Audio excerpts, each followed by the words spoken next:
बड़ा खुशी का मौका है जी। थाना कुतुबपुर की बिल्डिंग की नई बिल्डिंग का आज इफ्तिताह हमने किया है और बड़े ही कलील मुद्दत में इसका कुछ ज़मीन का मसला बना हुआ था। ज़मीन मिलने के बाद तकरीबन 10 महीने में ये बिल्डिंग मुकम्मल मुल्तान की टीम ने करवाई है, जो बड़ी एक ज़बरदस्त एफ़र्ट है। आमतौर पे जो हमारी स्कीमें होती हैं 2-2 साल 3-3 साल में मुकम्मल होती हैं, लेकिन ये बड़ी कलील मुद्दत में 10 महीने में थाना मुकम्मल हुआ है और साथ शिफ्टिंग भी हो गई है। छोटा मोटा काम साथ चल रहा है, लेकिन थाना मुकम्मल तौर पर यहाँ पर शिफ्ट हो गया है जी। अच्छा सर, इसकी लागत कितनी आई है और क्या कहना चाहेंगे? इस तरह के इनिशिएटिव जो है वो लिए जा रहे हैं, दूसरे थाने भी बनाए जा रहे हैं मुल्तान में क्राइम को कंट्रोल करने के हवाले से। ये मेन एरिया था जहाँ पर वारदातें बहुत हो रही थी, कत्ल के वाक़यात बहुत हो रहे थे, क्या कहना चाहेंगे? जी, इसकी तकरीबन 21 करोड़ लागत है।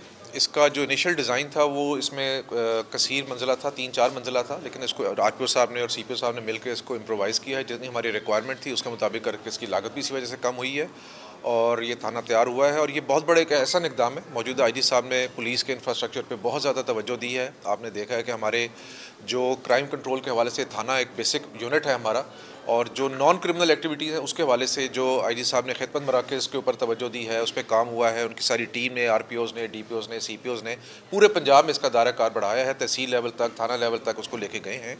तहफ़्फ़ुज़ मराकज़ हैं, मिसाक सेंटर्स हैं। ये सारे इनिशिएटिव जो हैं आईजी साहब, मौजूदा आईजी साहब के दौर में शुरू हुए हैं और इसका फैलाव पूरे पंजाब के हर इलाके तक हुआ है और मज़ीद इसमें टीमें लगी हुई हैं। हमारी अभी टीम मीटिंग हुई है, इसमें आरपीओ साहब के बहुत सारे अभी मज़ीद प्लान्स हैं जो इसको मज़ीद जलालपुर, पीरवाला और दूर दराज के इलाकों में इंशाल्लाह लेके जाएंगे।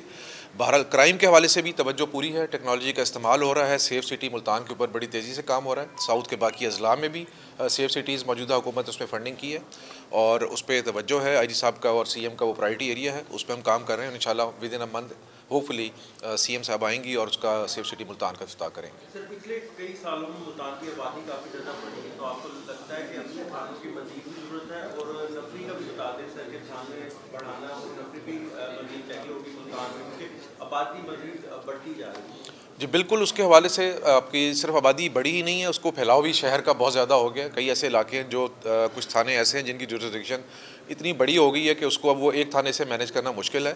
अभी हमने मीटिंग में ये भी डिस्कस किया है, कुछ थाने हमारे ऑलरेडी गए हुए हैं केस जो प्रायोरिटी पे हैं, वो हम मीटिंग करके और फॉलोअप करके होम डिपार्टमेंट से इंशाल्लाह पूरी कोशिश कर रहे हैं कि वो थाने अप्रूव हो जाएँ और उनकी बिल्डिंगों को फिर हम बनवाएँ और वो लोगों को ज़्यादा दूर ना जाना पड़े, अपने ही इलाकों में थाने अवेलेबल हों और वहाँ पर जहाँ चौकियाँ बननी हैं, थाने बनने हैं, नए थाने हैं। अभी इस अगले चंद हफ्तों में आप देखेंगे मज़ीद 3 थाने और हमारे स्मार्ट पुलिस स्टेशन आरपीओ साहब, सीपीओ साहब ने बड़ी मेहनत से वो डिज़ाइन आईजी साहब के सुपरविजन में बन के वो आया था और वो तैयार हो गए। उसका इफ्तिताह भी इंशाल्लाह जल्दी होगा। अच्छा सर, मुल्तान में देखा जा रहा है कि लोग अफवाह हो रहे हैं, कच्चे के डाकुओं का नाम आ रहा है बीच में, तो ये क्या कहेंगे? मुल्तान में कैसे इंटर हो रहे हैं लोग, कैसे ये जो है नहीं, ये थोड़ा सा इसको तस्हीह कर लें। ये इधर से आके अगवा करके नहीं लेके जा रहे। एक नया फिनोमेना बन गया हुआ है हनी ट्रैपिंग का।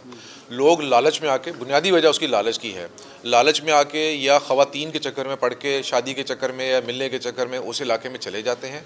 और वो भी हमारे पंजाब के इलाके में नहीं उसकी शिकायत आ रही है, वो कश्मीर के इलाके में, सिंध के इलाके में चले जाते हैं। वहाँ पर जाके वो ट्रैप हो जाते हैं, फंस जाते हैं और अगवा हो जाते हैं और फिर तावान मांगा जाता है। ऐसा नहीं है कि कच्चे के डाकू यहाँ पंजाब के अंदर कहीं पे आके लेके जा रहे हैं। ये तमाम के तमाम हनी ट्रैपिंग के केसेस हैं और उसमें हम काम कर रहे हैं। कच्चे के डाकुओं के ऊपर भी बड़ी हमारा इंटेलिजेंस बेस्ड ऑपरेशंस के ज़रिए हमें खातिर कामयाबियाँ मिली हैं। वहाँ पे हुकूमत ने इसमें बड़ी तवज्जो दी है। हमें बहुत सारे वसाइल पाइपलाइन में हैं, इंशाल्लाह वो आएंगे तो फिर हमारा जो ऑपरेशन है और मौसर होंगे। थाना मुमताज़ाबाद में कल ऐसी इतलात मिली है और एक मुकदमा भी दर्ज किया गया अगवा का, पहले गुमशुदगी का, उसके बाद अगवा का मुकदमा दर्ज किया गया। उस हवाले से सर क्या उसकी डिटेल तो वही है जो मैंने बताया कि हनी ट्रैपिंग के ज़रिए वो यहाँ पे आके कोई नहीं गया, वो अपने ही लालच में मुख्तलिफ हैं, ख़वातीन से बातें करने हैं, कोई ट्रैक्टर सस्ता लेना है, गाड़ियाँ सस्ती लेनी है, कोई कारोबार का लालच है, नौकरी का लालच है, इंटरव्यू के लिए वहाँ पे बुला लिया। ऑनलाइन आजकल ये सारी चीज़ें चल रही हैं।